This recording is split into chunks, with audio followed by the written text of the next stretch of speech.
আলহামদুলিল্লাহ, আল্লাহ পাক রব্বুল আলামিনের দরবারে লাখ কোটি শুকরিয়া যে আল্লাহ পাক রব্বুল আলামিন আমাদের সকলকে রমজানের মাঝামাঝি সময়ে, এখন চলছে মাগফিরাতের 10 দিন, এই মাগফিরাতের 10 দিনের মধ্যে জুমার নামাজে শরীক হয়ে নামাজের পূর্বে কিছু কথা বলার মতো শোনার তৌফিক দান করেছেন। সেই মহান রব্বুল আলামিনের দরবারে শুকরিয়া জানাই, আলহামদুলিল্লাহ। লক্ষ কোটি দরুদ ও সালাম সাইয়্যিদুল মুরসালিন খাতামুন নবিয়্যিন জনাব মুহাম্মদুর রাসূলুল্লাহ সাল্লাল্লাহু আলাইহি ওয়াসাল্লাম। সকলে বলি সাল্লাল্লাহু আলাইহি ওয়াসাল্লাম। আল্লাহ রাসূলের নাম আসলে সাল্লাল্লাহু আলাইহি ওয়াসাল্লাম বলতে হয়। আল্লাহ রাসূল বলেছেন, যে ব্যক্তি আমার নামের পরে সাল্লাল্লাহু আলাইহি ওয়াসাল্লাম পড়ে না, সেই ব্যক্তির মতো কিচ্ছা কোনো লোক নেই। আর তার উপরে আল্লাহ রাসূলের নাম, এজন্য আমরা যখনই রসুলের যেখানেই নাম শুনব, কমপক্ষে এক মজলিসে হলে কমপক্ষে একবার হলেও তার নামের সাথে সাল্লাল্লাহু আলাইহি ওয়াসাল্লামটা পড়ে নিতে। তো আমি আপনাদের সামনে যে আয়াতে কারিমা তেলাওয়াত করেছি, এক হাদিসের ছোট্ট এক টুকরা তেলাওয়াত করেছি, এই আয়াত এবং হাদিসের আলোকে কিছু কথা বলার চেষ্টা করবো ইনশাআল্লাহ। গত সপ্তাহে আলোচনা হয়েছিল যাকাত সম্পর্কে, আজকেও যাকাত সম্পর্কে আলোচনা হবে। কারণ রমজানের মধ্যে যাকাত এটা বড় একটা নিয়ামত, এজন্য যাকাতের আলোচনাটা বেশি হওয়া দরকার। গত সপ্তাহে তো দান সদকা না করার কি ভয়াবহতা, কি পরিণাম, এটা সম্পর্কে আলোচনা হয়েছিল। আর আলোচনা হয়েছিল যে দান সৎকার করবে কি ফায়দা, এর ফজিলতের গুরুত্ব কি, করতে হবে কিনা, এই বিষয়ে। আজকে আমাদের জানার বিষয় হলো, আমাদের দান সৎকার করবে এটা কোথায় করবে, কাকে দিবে। আমরা সৎকার এই যাকাতের টাকা পয়সাগুলি আছে, এগুলি আমরা কাকে দিব, এর পাওনাদারটা কে জানতে হবে না? আল্লাহ তাআলা কোরআনের মধ্যে সম্পর্কে সুন্দর করে সূরা তাওবার মধ্যে আলোচনা করে বলেছেন, 8 জন ব্যক্তি বা 8টা মানুষ এই যাকাতের টাকা পয়সা পাওনাদার। 1 নম্বরে হলো ফকির। ফকির বলতে যেই লোকের কাছে দৈনন্দিন খরচের কোনো টাকা পয়সা নাই, প্রতিদিনের জন্য যে একটা খরচ লাগে মানুষের, এই খরচের তার কাছে সমপরিমাণ টাকা নেই, সেই ব্যক্তি হলো ফকির। মিসকিন, তার থেকেও যে একটু নিচে এমন ব্যক্তি, দুইটাই। 3 নাম্বার, আল্লাহ রাসূলের যুগে ছিল যখন মানুষ মুসলমান হতো, মুসলমান হওয়ার পরে এই সমস্ত লোকগুলিকে ইসলামের প্রতি যেন তারা টিকে থাকে, ইসলামের উপরে, এজন্য তাদের মনোরঞ্জন করার জন্য তাদেরকে কিছু টাকা পয়সা দেওয়া হতো মুসলমানদের পক্ষ থেকে, যাকাত ফিতরা।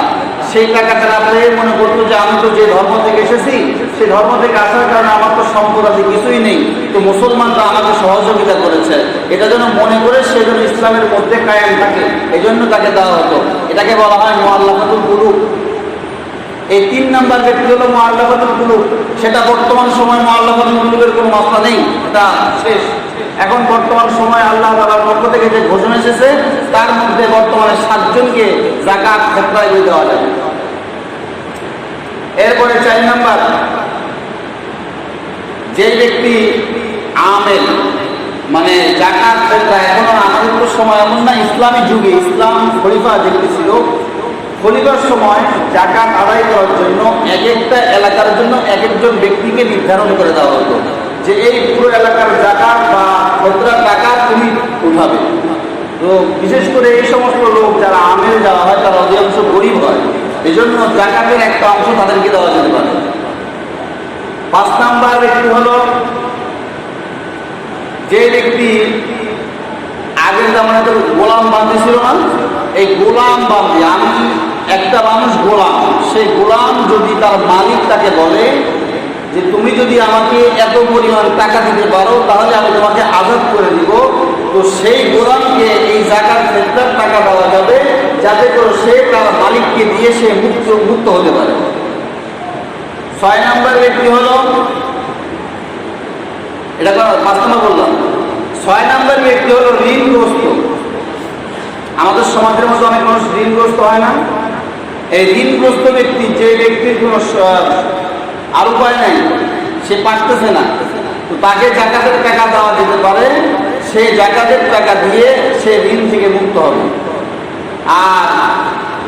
আর 7 নম্বর হলো এই যারা জিহাদ করে, আল্লাহর পথে যারা জিহাদ করে, জিহাদের ময়দানে যারা যুদ্ধে যায়, এই যুদ্ধে যারা অংশগ্রহণ করে তাদের পরিবার পরিজন বা তাদের অস্ত্রশস্ত্র বা তাদের নিজের জন্য সবসময় তো টাকা থাকে না মানুষের কাছে।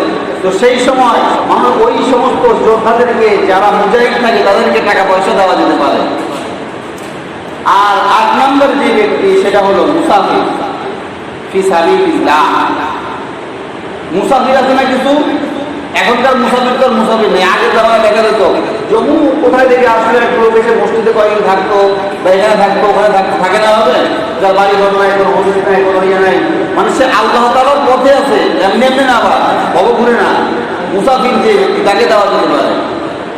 এই হলো 1 প্রকারের লোক। এর মধ্যে কি বললাম, 1 প্রকারের লোক, ওটা বাদ হয়ে গেছে। বর্তমান ফুকাহায়ে কেরাম ওটাকে বাদ দিয়ে দিয়েছেন। মাত্র 7 প্রকার লোককে জাকাতের টাকা দেওয়া যাবে। এই ছাড়া অন্য কোনো খাতে জাকাতের টাকা ব্যবহার করা সম্পূর্ণ অনুচিত। এখন প্রশ্ন হতে পারে, হুজুর আমরা এই টাকা দিয়ে কি মসজিদের কোনো উন্নয়ন করতে পারবো? না, কোনো উন্নয়ন করা যাবে না। এটা মসজিদের হক না, এটা গরিবের হক। এটা আল্লাহ তাআলা গরিবের জন্য নির্ধারণ করেছেন। জাকাতের টাকা, ফিতরার টাকা, এই টাকা এগুলি টাকা দিয়ে অন্তত মসজিদ, মাদ্রাসা, এমনকি অন্য কোনো ধর্মীয় প্রতিষ্ঠানেরও কাজ করা যাবে না। এমনি প্রতিষ্ঠান তো যাবেই না, ধর্মীয় প্রতিষ্ঠানেরও কাজ করা যাবে না। আপনি যদি মসজিদ মাদ্রাসার জন্য একান্তভাবে খরচ করতে হয়, আপনি আলাদা টাকা দেন, আপনি আলাদাভাবে ফিরে দান করেন, সেটা সমস্যা নাই। কিন্তু জাকাতের টাকা, ফিতরার টাকা, এটা শুধু গরিবের হক। এই গরিবের হকটা দিয়ে শুধু গরিবকে দিতে হবে। এটা দ্বারা কোনো মসজিদ, মাদ্রাসা এর উন্নয়ন করা যাবে না। একটা বাস্তব। 2 নম্বর বাস্তব হলো, আপনারা অনেকে বলতে পারেন যে হুজুর আপনি যে 8টা বিষয় বললেন, এর মধ্যে তো মাদ্রাসার কথা কোথাও নাই, তাহলে আমরা মাদ্রাসা নিলে ওদিকে টাকা কেন দিই? প্রশ্ন আসতে পারে না? এই প্রশ্নের উত্তরটা দিয়ে দিই আগে। সেটা হলো, মাদ্রাসার কথা যে এখানে এসেছে, সেটা একটা না, 2টা বিষয় নিয়ে আসছে। 2টা, 8টাদের প্রকার বললাম, এই 8 প্রকারের মধ্যে 2 প্রকারের মধ্যে মাদ্রাসার কথা আছে। কেমনি? 1 নম্বর ফকির। ফকির বলতে কি বুঝে? ভিক্ষে করে আনে না। ফকির বলতে যাদের কাছে দৈনন্দিন খরচের মতো টাকা পয়সা নাই, তাদেরকে ফকির বলা হয়। এই ফকির বলতে যাদের অর্থ কম, যারা জাকাত ফিতরা দেওয়ার মতো উপযুক্ত নয়, তারা। তো এই সমস্ত মাদ্রাসায় অধিকাংশ ছাত্র, আপনারা জানেন, গরিবের ছাত্ররা কিন্তু ভর্তি হয় না। তো মাদ্রাসার ছাত্ররা কি বড়লোক না গরিব? তারা কি ফকিরের অন্তর্ভুক্ত হলো না? মানে কি, এটা দৈনন্দিন খরচের টাকা পয়সা তাদের কাছে নাই, এজন্য তাদেরকে টাকা পয়সা করে দিতে হবে। এরা গরিবের আওতায় পড়ে। আরেকটা বিষয় হলো, সেটা হলো ফি সাবিলিল্লাহ, আল্লাহর রাস্তায় যারা যায়। এই যে মুসাফিরের কথা বললাম না, এটাও হতে পারে। আল্লাহর রাস্তা বলতে জিহাদ হতে পারে। আল্লাহর রাস্তা বলতে আল্লাহ তাআলা যে রাস্তাটাকে চালাচ্ছেন, আল্লাহ তাআলা যে রাস্তা গেলে পাওয়া যায়, সে রাস্তা হতে পারে। সেই দিক থেকেও মাদ্রাসা অগ্রাধিকার। কেন? কারণ ওইখানে শুধু একমাত্র আল্লাহ তাআলাকে যেখানে পাওয়া যাবে, যেভাবে পাওয়া যাবে, সেই পথগুলি ওখানে শেখানো হয়। এজন্য মাদ্রাসা অগ্রাধিকার বেশি।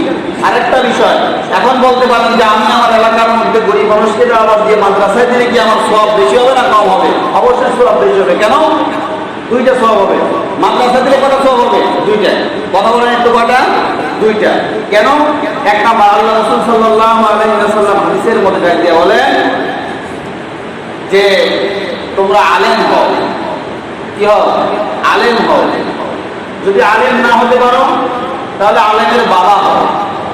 যদি তাও না হতে পারো, তাহলে আলেমের দাদা হও। না হতে পারো, তাহলে কি করো? তলবে যে আলেম হয় তাকে সহযোগিতা করো। আপনার যদি 100 টাকা, 200 টাকা, 500 টাকা মাদ্রাসায় গিয়ে পড়ে, আর সেইখানে যদি ছাত্ররা ওই টাকা খায় আলেম হয়, তারা তো এমনি করি আপনার জাকাতের হকদার। আপনি তাদেরকে জাকাত দিলেন, এই একটা সওয়াব। আরেকটা সওয়াব হলো তাদেরকে যে তারা যে ইলমে দ্বীন শিক্ষা করতেছে, এই ইলমে দ্বীন শিক্ষাটা আল্লাহ রাসূলের হাদিস অনুযায়ী আপনি তাদেরকে সহযোগিতা করলেন। এই সহযোগিতার জন্য আপনাকে আরেকটা সওয়াব দান করা হবে। সুবহানাল্লাহ, কি মধ্যে আসে না? এত সওয়াবের কথা বলি, আসেন আল্লাহ আল্লাহ, আপনাদের কি অবস্থা, নরক থেকে সবগুলা ইয়ে হয়ে গেছেন, আওলা হয়ে গেছেন। এজন্য মাদ্রাসাগুলিকে বেশি বেশি দেওয়া, আপনার এলাকার একটা গরিবের থেকে মাদ্রাসার মানুষ বা মাদ্রাসার ছাত্ররা এর বেশি হকদার। এটার দ্বারা আমার বলতেছি না আপনার এলাকার আপনি দিয়ে না, শুধু মাদ্রাসা দিয়ে, এটা বলতেছি না। মাদ্রাসাটা হকদার বেশি, আপনার এলাকাতেও দিতে হবে, আপনার এলাকাতে যারা গরিব আছে, আত্মীয় স্বজনের মধ্যে যারা গরিব আছে তাদেরকেও দিতে হবে। কারণ আল্লাহ তাআলা আপনাকে দেওয়ার তৌফিক দান করেছেন, এই জন্য আপনাকে দিতে হবে। এটা তার যারা নিবে তাদের উপরে ইহসান না, এটা আপনার উপরে ইহসান। যাকাতের বেশ বিষয় মাসলার মধ্যে বলা হয়েছে যে যেই ব্যক্তি যাকাত দিবে সেই ব্যক্তি নিজে গিয়ে যাকাত দিয়ে আসবে। আর আমাদের তো বর্তমান সুবিধাগত হয়ে গেছে, যাকাত আল্লাহরা আমাদের কাছে আসে ঘুরে ঘুরে ঘুরে ঘুরে, তাদের স্যান্ডেলটা নষ্ট হয়ে যায়, আমরা যাকাতের টাকা করতে হয় না এমন? আপনাদের হয়তো এলাকার মধ্যে এমন হয় কিনা যায় না, অন্যদিকে হয়। তো এই যাকাতের টাকা যে ব্যক্তি আমি যে তাকে দিলাম, সেই ব্যক্তি আমার থেকে টাকাটা নিয়ে আমাকে উপকৃত করলো, এটা মানতে হবে। এটা আমার এটাই হলো মানে মূল নিয়ম। কিন্তু আজকে তারা আমাদের পেছনে ঘুরতে ঘুরতে তাদের সেন্টারের তলা ভয় হয়ে গেল, কিন্তু আমাদের যাকাতের টাকা কোনো অবস্থাই নেই। এজন্য আমাদের যাকাতের বিষয়টা বিশেষ করে সতর্ক থাকতে হবে। আমরা যেন এই টাকা পয়সা করি, একটাও খাবেন না। এক বালতি দুধের মধ্যে যদি এক ফোঁটা চানা পড়ে, দুধ থাকে, আপনার 1 কোটি টাকা আছে, আপনি যদি ওখান থেকে 2,500,000 টাকা যাকাত না দিয়ে দেন, আপনার এই 2,500,000 টাকার জন্য আপনার 1 কোটি টাকা পুরোটা হারাম হয়ে যাবে। তো লাভ হলো কোনো লাভ হলো? আর আল্লাহ রাসূল বলেছেন হাদিসের মধ্যে, 1 ফোঁটা রক্ত যদি কারো হারামের টাকায় হয়, ওই শরীর কখনো জান্নাতের মধ্যে যাবে না। চিন্তা করেন কত বড় ভক্তি আল্লাহ রাসূল দিয়েছেন। এজন্য আসুন আমরা আমাদের ন্যায্য যে পাওনাগুলি, যে দেনাগুলি আছে, আমরা সেগুলি তাদেরকে হকদারকে বুঝিয়ে দিই। এগুলি তো আমার না। আজকে আমি দেখা যায় অনেকে ব্যাংকের মধ্যে চাকরি করে, একটা ব্যাংকের ম্যানেজার, একটা ব্যাংকের যে কর্মচারী, সেই ব্যক্তি দিনে কোটি কোটি টাকা নাড়াচাড়া করে হাত দিয়ে, লক্ষ লক্ষ টাকা হাত দিয়ে কোনো একজন যদি ইচ্ছা নিচ্ছে এমন করে না, সেখান থেকে তার কি 1 টাকা খাওয়ার কোনো উপায় আছে? কথা বলেন, কোনো উপায় নাই। কিন্তু সেই টাকা পয়সাগুলি নিজে হাত দিয়ে নাড়াচাড়া করতেছে। তো আমাকে আল্লাহ তাআলা যে দুনিয়াতে সম্পদ দিয়েছেন, এগুলি আমি আপনার ব্যাংকের কর্মচারীর মতো, আমাকে আল্লাহ তাআলা দিয়েছেন, এগুলি আমি হাত দিয়ে নাড়াচাড়া করবো।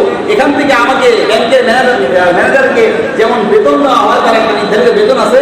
তো আমাকে আল্লাহ তাআলা আমার যতটুকু প্রয়োজন, যতটুকু খরচের অনুমতি দিয়েছেন, বাদ বাকিটা এখান থেকে যতটুকু অতিরিক্ত থাকবে, সেখান থেকে আল্লাহ রাস্তায় আমাকে খরচ করার জন্য আল্লাহ তাআলা বলেছেন। ও আরেকটা বিষয়, অনেকেই শাড়ি দেয়, লাচ্চা সেমাই, এটা সেটা সব কিছু দেয়। আপনারা চেষ্টা করবেন, জাকাত দেওয়া যায়, সমস্যা নেই, জাকাত দেওয়া ঠিক আছে, সমস্যা নেই। কিন্তু একটা জিনিস আপনারা লক্ষ্য করে দেখবেন, যাকে আপনি দিচ্ছেন তার ঘরে আগে খাবার আছে কিনা, সেই আগে পোস্টটা নিয়ে নিতেন। কেন বললাম? কারণ অনেক দেখা যায় অনেক মহিলা ঘুরতে ঘুরতে 10টা শাড়ি নিয়ে যায় বছরে, বুঝলেন? এমনিতে দিয়ে পাতলা ফেরফেরা শাড়ি, এই শাড়ি দিলে জাকাত হবে না।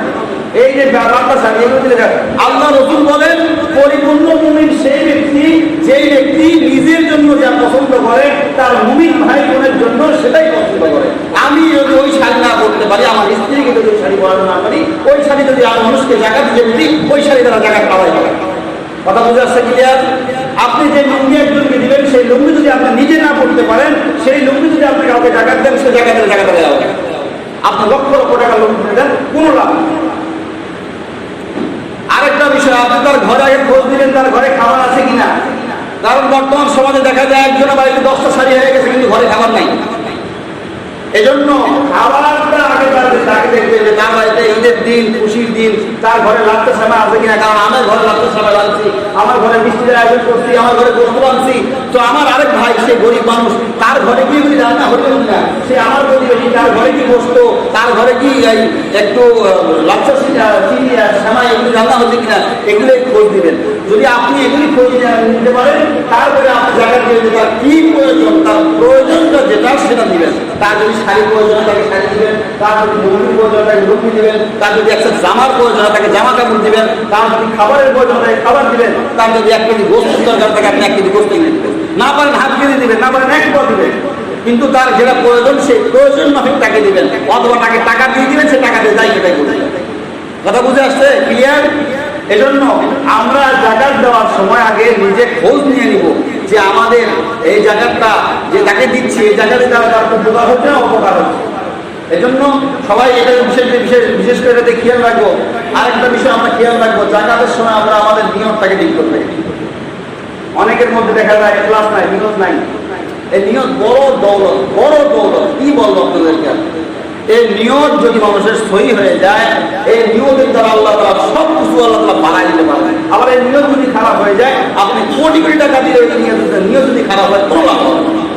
এজন্য মানুষের নিয়তটাকে আগে সহি করতে হবে। অনেকের নিয়ত খারাপ থাকে, অনেকের নিয়ত করেই না, বা নিয়ত থাকে অন্যরকম। এজন্য আমরা সব সময় একমাত্র আল্লাহকে রাজি খুশি করার উদ্দেশ্যে, আল্লাহ আমাকে যে ধন সম্পদ দিয়েছেন সেখান থেকে আমি গরিবদের, আল্লাহ তাআলা আমাকে যাদের জন্য হক নির্ধারণ করেছেন, আমি তাদের হক তাদের কাছে বুঝাই দেবো। এমন হয়ে নিয়ত করে ফেললে আল্লাহ তাআলা কবুল করে নেবেন, সবচেয়ে কোনো সমস্যা নেই। কিন্তু অনেকের নিয়ত থাকে খারাপ, এটা সেটা। এই জন্য সকলে যাদের নিয়ত এমন তেমন থাকে, তারা নিয়তটাকে পাল্টায় নেবেন। কারণ নিয়তটা কত বড় দৌলত একটু বলবেন। সময় সংকেত, সময় শেষ। আপনারা আসেন এমন সময় কথা বলতে, কি কথা বললাম, সময় শেষ হয়ে গেল। নিয়ত, হযরত ইমাম বুখারী রাহমাতুল্লাহ আলাইহির নাম শুনছেন না? ইমাম বুখারী রাহমাতুল্লাহ আলাইহি তার কিতাব লিখছেন 2 খন্ড, এমন মোটা মোটা বুখারী, প্রায় 1100 পৃষ্ঠার উপরে। এই বুখারী কিতাব লেখার সময় ইমাম বুখারী রাহমাতুল্লাহ সর্বপ্রথম যে হাদিসটা আনছেন, সেই হাদিসটা হলো ইন্নামাল আমালু বিন্নিয়াত। আমলের বন্ধার নিয়তের উপর নির্ভরশীল। আপনার আমল যেমন হবে নিয়ত, আপনার নিয়ত যেমন হবে আমলের ফলাফল যেমন হবে। পাহাড়ের পাদদেশে গিয়ে এক বান্দা অনেক ফসল দেখে তার মনের মধ্যে আকাঙ্ক্ষা, যে আল্লাহ সম্পদগুলি যদি আমার হইতো, এই ফসলগুলি যদি আমার হইতো, তাহলে আমি গরিবদের দিতাম, দান করতাম, আমি মানুষদেরকে দান করে দিতাম।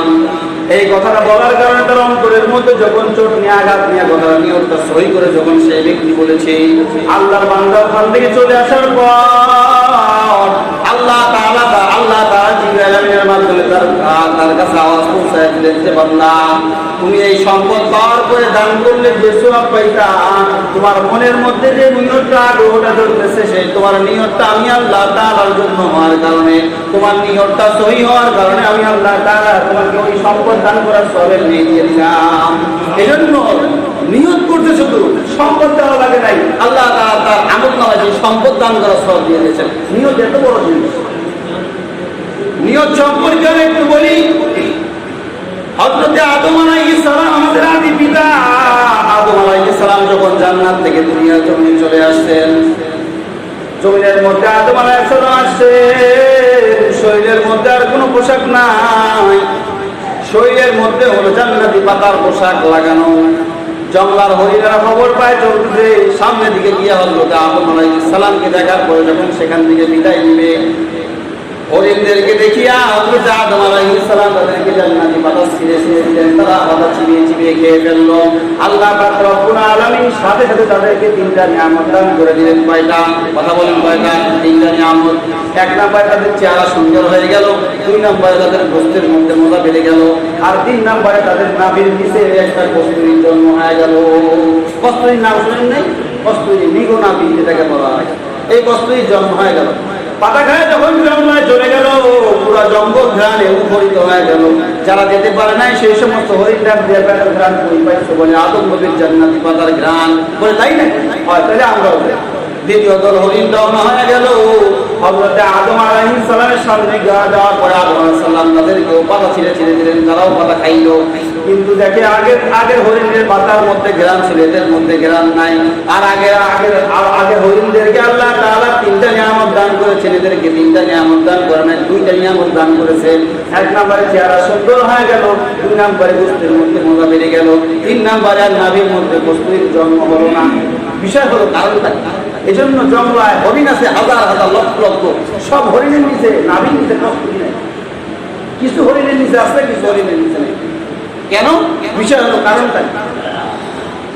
2 দলে বসে চিন্তা করে যে কি ব্যাপার, একই নবী, একই পাতা, তোমরাও খাইলে আমরাও খাইলাম, তোমাদেরটাই ঘেরান আছে, আমাদেরটাই ঘেরান নাই কেন? চিন্তা করে দেখে নিয়তের মধ্যে ভেজাল। কিসে ভেজাল? নিয়তের মধ্যে ভেজাল।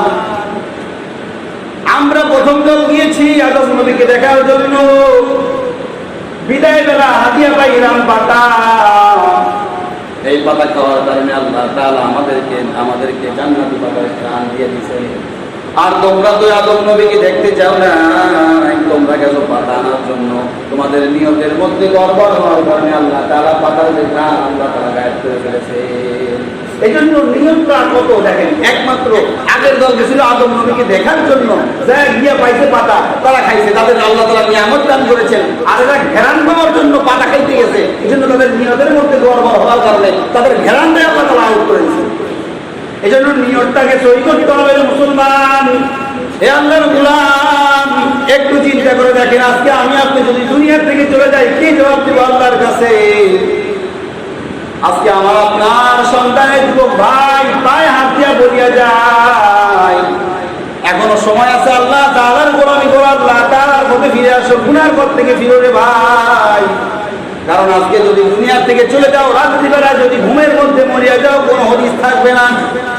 একটু চিন্তা করে দেখো, আজকে যদি তুমি রাত্রিবেলা ঘুমাইছো, ঘুমের মধ্যে যদি মরিয়া যাও, সকালবেলা মা গিয়ে দরজা খটখটাবে, যে সন্তান সেই কর নামাজ রোজা রাখ, নামাজ পড়তে যা, এক ডাক দুই ডাক দিলে তিন ডাক দিলে দরজা করবে না। মা ডাক দিয়ে মায়ের মুখের মধ্যে পড়তে লেগে গেছে, কি আমার সন্তানকে, যে সন্তানকে একটা ডাক দেওয়ার পরে আমার সন্তান দরজা খুলে দেয়, আজকে সেই সন্তান কেন দরজা খুলছে না? আজকে এত অবস্থা কেন খারাপ? মা সবাইকে ডাক দিয়ে বলবে, তোরা কই আয়, আমার সন্তান তো আর নাই। সন্তানকে যখন দরজা খুলে বের করা হবে, মা শরীরের মধ্যে হাতে দেখবে শরীরটা বরফের মতো ঠান্ডা হয়ে গেছে, কাঠের মতো শক্ত, রডের মতো শক্ত হয়ে যাবে। ওই মা সন্তানকে জড়া ধরে কাঁদবে, আর বাবা এদিকে মসজিদে গিয়ে ইমাম সাহেবকে ডাক দিয়ে বলবি, ইমাম সাহেব আমার সন্তানটা দুনিয়া থেকে ইন্তেকাল হয়ে চলে গেল, আমার সন্তানের জানাজা করানো দরকার। মুসলমান ইমানদার, কেউ যাবে তোমার জন্য গরম পানি করার জন্য বড়ই পাতা আনতে, আর কেউ যাবে বাঁশ বাগানে বাঁশ কাটার জন্য, কেউ যাবে কবর খনন করার জন্য। আর ওই তোমাকে যখন কাপড়ের মধ্যে চকলেটের মতো মুড়ায়া যখন তোমাকে কবর দেওয়ার জন্য নিয়ে যাবে, মা জানা দিয়ে ডাক দিয়ে বলবে, তোরা কই না আমার সন্তানটাকে, কই না? একটু তারা আমার বাবাকে, আমি সর্বশেষ আমার বাবার একটু মুখের দিকে একটু তাকাই, আমি বাবাকে দেখি। কারণ এই সন্তানকে পেটের মধ্যে নিয়ে আমি অনেক কষ্ট করেছি, কারণ এই সন্তানকে পেটের মধ্যে নিয়ে আমি একটা রাত্র ভালোভাবে ঘুমাইতে পারি নাই, এই সন্তানকে পেটের মধ্যে নিয়ে আমি একটা দিন ভালো করে খাইতে পারি নাই, খাবার প্লেট নিয়ে বসছি কিন্তু আমার খাওয়ার ভাগ্য হয় নাই।